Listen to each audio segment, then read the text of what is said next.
several years ago, I guess it was about 3 years ago, that this young man would come to our Chico History Museum as a Chico High School volunteer. And I think he served here as a volunteer for more than a year. And after that little bit of time as a volunteer, he decided he wanted to enter a California State historic contest where a paper would be a report on a California historic theme, would be judged on a California statewide level. And so he came to me and wondered what he might do, and so we arrived at this theme, maybe John Bidwell, and really how he had handled his treatment and his affairs with Native people here. I referred him to 3 different people, people I consider the real Bidwell scholars here in Chico: Mike Magliari, Nancy Leake, and Michelle Shover. And Neil interviewed all of them, and came away there putting his paper together. And the paper would win a 2nd place at the California State level there. So it was well received and a good paper. And so, of course, this morning it's really a pleasure to introduce Neil. He's now a Chico High School senior. He's headed for college. He likes the physical sciences and humanities, and he likes to say science is our future, but really history tells us the story of our past. And I think that's a good way to put it. And so, I think I'm going to go ahead and turn this over to our presenter today, Neil Bajaj.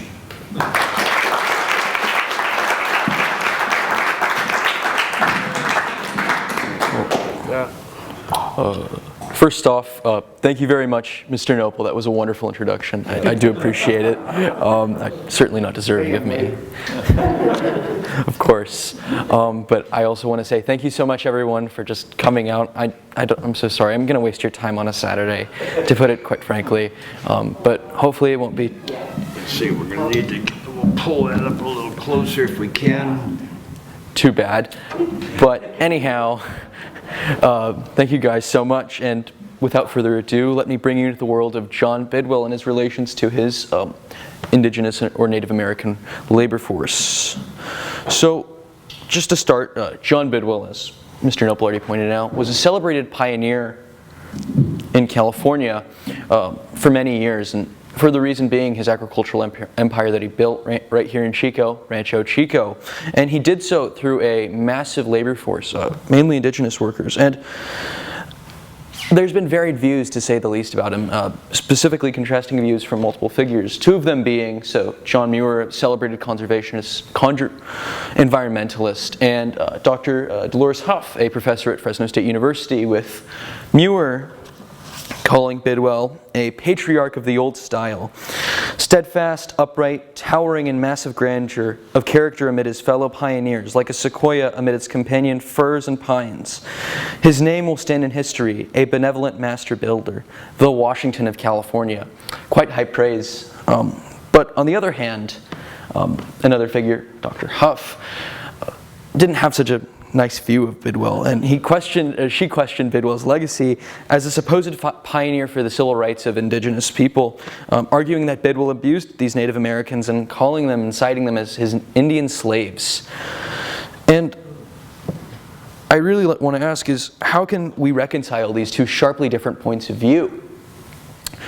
Was Bidwell really this progressive man who was really pushing for the rights of Native Americans, or was he as conceited as his peers who enslaved and abused those Native Americans and stripped away their cultures? And that's the question I look to answer today.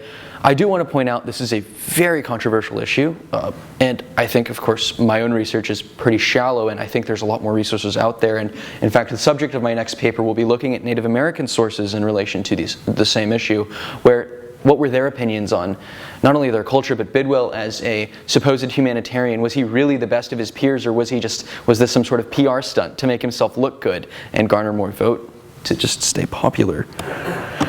So I'd like to first start with a counter thesis, and this, of course, is the 1850 Act of Government and Protection of Indians. Many of the negative opinions of Bidwell are because he really was involved in drafting this document, and of course, like a lot of other government documents, it was not really meant to govern or protect Indians. In fact, it was really an expansion of the rancho system, or the hacienda system, where Native Americans would be taken in under peonage and could be convicted for simply being annoying to many Caucasians in a city or town or throughout California, and could be convicted as such without any sort of evidence. And their bail could then be paid, and in exchange for that payment of bail, they would be forced laborers for 3 to 4 months. And that 3 to 4 months was not easy, of course, but then it got worse, because instead of simply being released, they were often forced to be taken on as apprentices by those same people, and an apprentice would usually work for that person for 3 to 4 years. And these are in awful conditions, working 14, 20 hours a day. And so you can really see how this definitely generates a negative perception or a negative light of Bidwell. You know, he was involved in drafting this very same document. But I think it's important to note that this was not Bidwell's real plan. Bidwell, in fact, presented an earlier document, or an earlier draft of this piece, trying to sort of push his own views of Native Americans, or how he wanted them to be treated as laborers, you know, fair pay, human rights, allowed to keep their culture, and not being forced to, you know, domesticate themselves, as was cited by many in very dated terms. And I think that's important to note, especially because he was not even present at the meeting to, ratify the same bill. And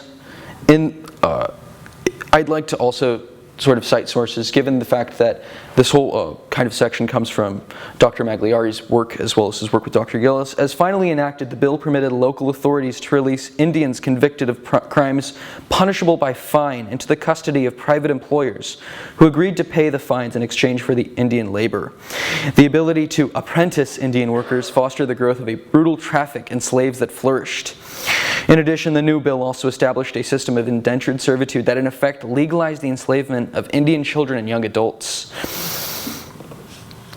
And it's really sad to me that Bidwell's approach to treating the natives was really never tested, unless, of course, in his own sphere on Rancho Chico.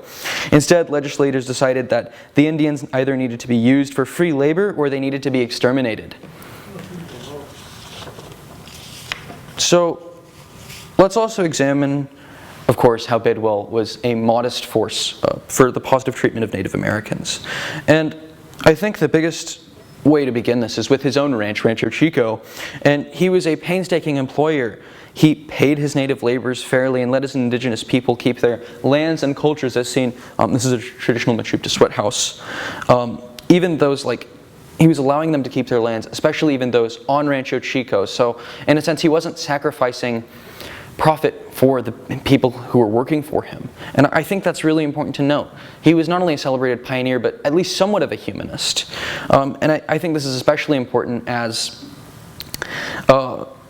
cited from Dr. Magliari's book.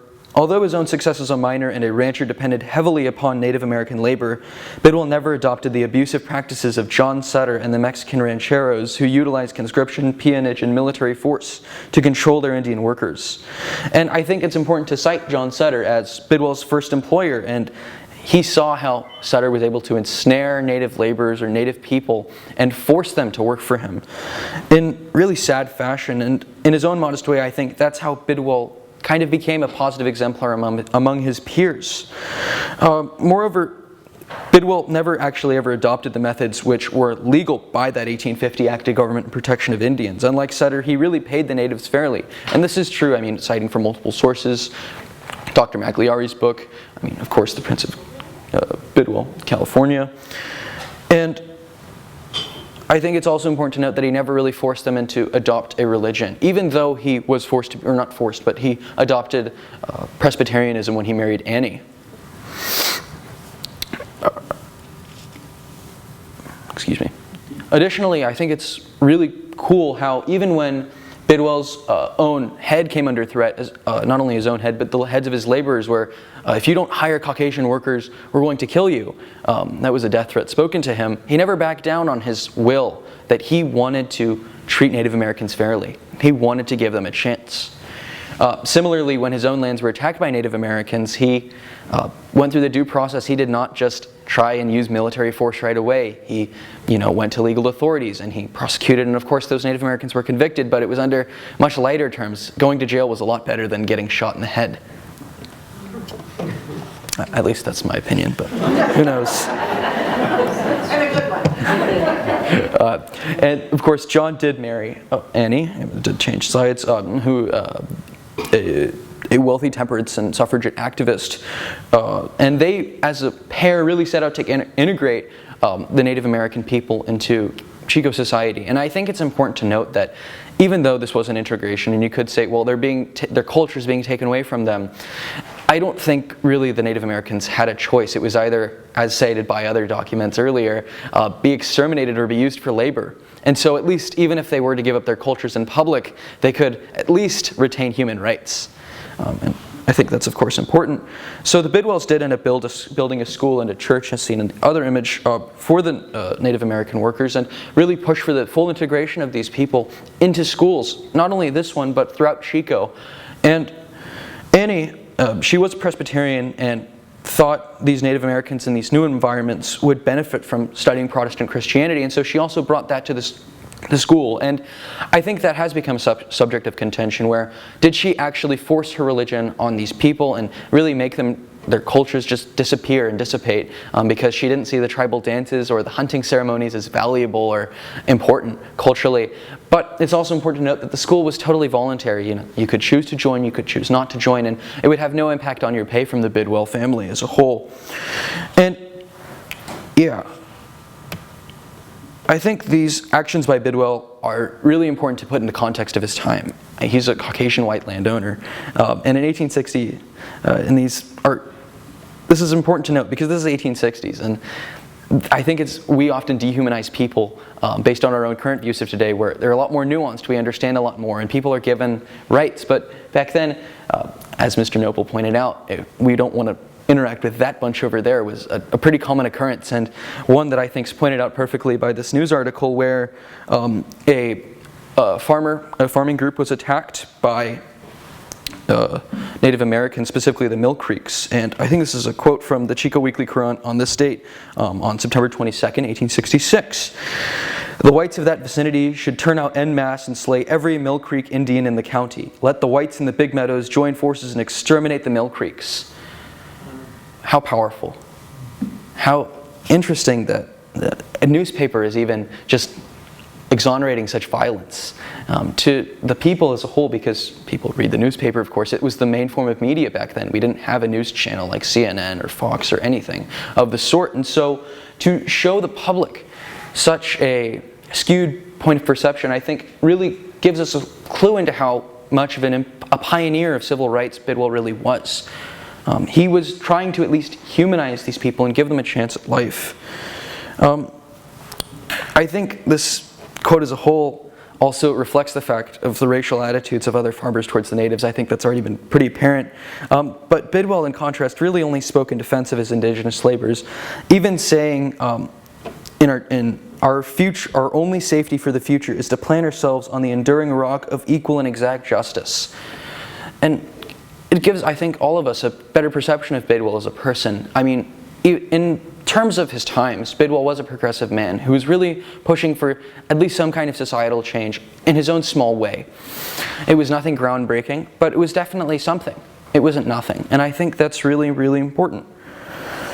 I mean, it's also important to note that Bidwell decided to bring certain Mountain Maidu Native Americans to trial, and this was when his own farm was attacked by these same people who threatened his life, threatened his livelihood, and threatened his laborers, and he sought a nonviolent resolution to this predicament. So something starkly different and contrasting from what other farmers were willing to do and other agricultural tycoons, I'd like to note, is that instead of join forces and exterminate Indians, he sought a nonviolent resolution. So this has been pretty brief, but I think this is going to be where I take up a lot of times, and I know it says conclusions, but I think we also must be cautious not to overly romanticize Bidwell's actions. They should be understood in the thematic context of his economic planning and his desire to make this huge agricultural empire in Chico that would continue on for centuries, if not longer. And he wanted to appear as a powerful decision maker among his workers as well as his political peers. In other words, there's a pragmatic underpinning of his humanitarianism. It's motivated by something other than, the rights of the people. And of course, just because Bidwell did pay the Mechoopda and Maidu Indians who worked for him fairly and allowed them to keep their homes and their traditions and their cultures, does not mean they really wanted to work on the ranch. In fact, many of these same people, especially the women, were subjected to heavy labor for 12, 14 hours a day, and that's a very hard job for a lot of people. And 12 to 14 hours a day is a lot. I mean, especially in the context of today where 8 hours is a normal work day with an overtime you get paid extra. And so he did pay them fairly, but it's important to know that what is fair in the context of that time versus this time where the minimum wage was far lower then. I mean, even with inflation accounted for. As Dr. Michelle Shover from CSU Chico shows in California Standoff, the Mechoopda would rather not have worked on Rancho Chico due to the demanding physical labor. Perhaps, she notes, the harsh conditions the Mechoopdas encountered as new ranch workers contributed to their conclusions at the treaty meeting that the reservation would be better than working for Bidwell. So his farms were not exactly symbolic of some paradise on earth where racial tensions did not exist at all. And even though Bidwell did decline to state whether he spoke at the signing of the 1850 Act of Governance and Protection of Indians.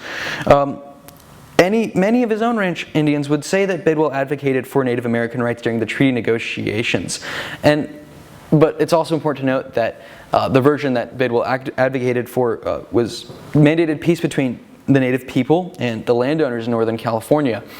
And of course that might seem great on the surface, but is it really? He's wanting peace, but he's also wanting to take away at least some of their rights with the published version given. I mean, we don't know his true views on the publicized version, but if he wants peace, then why is he taking away their rights? And similarly, by getting peace, is it restricting these people's ability to at least push for some kind of rights, for some kind of increase in their reservations? Because remember, this land was all theirs, and we as people came and took it. That's the simplest way to put it. And I think the truest way as well, because that's how conquest was, especially when we came to America as a people. And as Shover suggests, the Indian elders' notice of Bidwell's prominence at the meeting was probably due to the ranchers' concern for how they would perceive him. This was more important than an issue of personal ego. Bidwell's standing with the Indians and settlers depended to some degree on sustaining his image as the most powerful white man in the area. And this is important to note as it's showing that all of his actions had political significance. He was trying to bolster his own power through this means as showcasing himself to Native Americans as a positive force for good, while also showcasing himself to other white landowners that he had the power to do whatever he wanted. Of course, ideals have no meaning, are ideals without any sort of physical or political power behind them. And I think Bidwell was trying to achieve that by doing so. And although Bidwell was advocating for Native American rights, he was doing so while maintaining his political standing in order to appear as strong, which may have enticed other Native tribes who had not signed the treaty between both farmers and Native Americans to sign. Similarly, Bidwell, of course, wanted to maintain his political standings, and he also wanted to show that he was not over-reliant on these Native laborers to other landowners, as what if they decided to put a death threat on those people and went and acted on it? Right? He could not show that, and I think that's important to note, and that in this context of a humanitarian, he's also really pushing his chess piece as well for political and economic power, especially in this Northern Californian area, where he's really remembered quite well. Thus, although Bidwell clearly argued for the protection of Native groups throughout Northern California, he admittedly had his motives, both political and economic, besides fairness in mind. I mean, I think he sets a quiet example for his fellow ranchers, though. Bidwell modeled an approach that derived from his own personal opinions of fair treatment and his belief that natives would work most efficiently under humane conditions.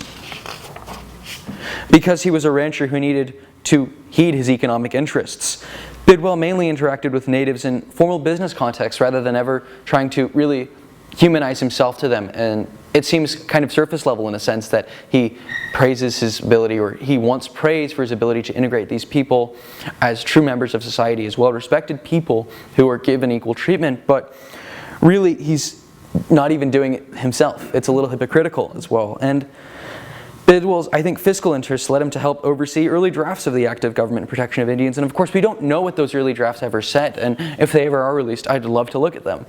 But we don't know, and so maybe it could have gone either way. Maybe those drafts were actually meant to protect Native American people throughout Northern California, throughout California as a whole, and their lands and their cultures.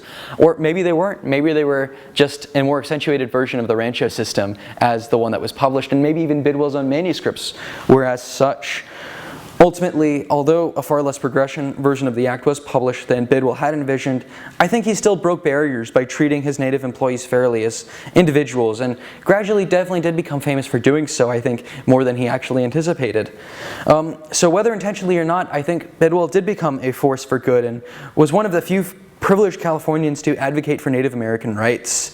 So I think despite the modesty of his contributions put into the context of his times and the immeasurable sacrifice of indigenous workers themselves, whose stories I don't think are ever going to be told as well as they should be or as publicized as much as they should be, were not always recorded. And Bidwell kind of is an unlikely trailblazer for social justice, especially in Northern California, especially in the 19th century, and was one of the few to do so.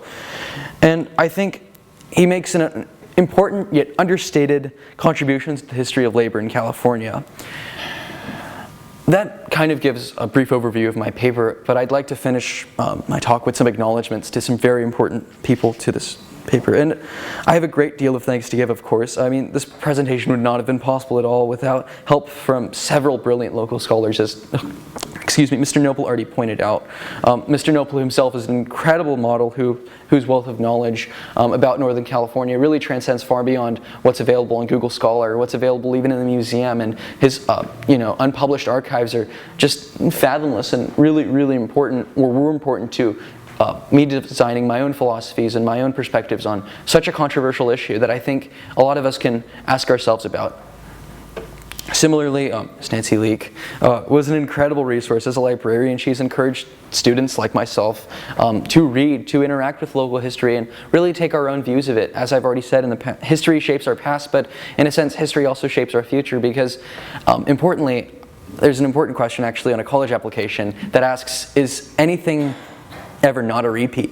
Is there ever a new original idea? Is there ever an original, occurrence in the world? I mean, are wars always the same? Are they always fights over resources? And are treatment of laborers always the same because they have less economic standing, less societal standing, less political power than others? And so I think it's an important issue to notice, and I really want to thank Ms. Leake for bringing that to my attention as well. I mean, her book is incredible, by the way. I should have always pointed that out. And of course, Dr. Michael Magliari, he wrote an incredible book on the same sort of issue, detailing Bidwell's life to every really speck of dust I thought that I could ever think of. I mean, from newspaper clippings to informative documentaries, to everything in between. And I think it's really important to point that out. As a local scholar, as a Chico State professor, he's just brought a huge positive impact on the community. And of course, the late Dr. Gillis as well, who wrote that book with him. And finally, I'd like to also thank, Dr. Michelle Shover for her wonderful book, California Standoff. And I think it's an important piece because it gives us, rather than just reflecting Bidwell as this Prince of California, it gives us a more nuanced understanding of what really was his role as a farmer, as a man who wanted to bring about change, especially for human rights of Native Americans. And what did that really mean to Bidwell? Was it a political vie for power? Was it an economic strategy to gain more support, to get his own policies and his own lands advanced? And I think it's just a really great piece, California Standoff, if anyone was wondering. And finally, Miss Mary Ellen Garrihy, who really played a big role. I did not have a ton of support from my school in doing so, especially the history department. However, she really acted as an important mentor, an important leader in my own sort of quest to really understand this issue and bring it to life. And I also want to thank everyone for coming today. I mean, I think it was, of course, not a super long talk, but hopefully it was good. Anyhow. Thank you very much.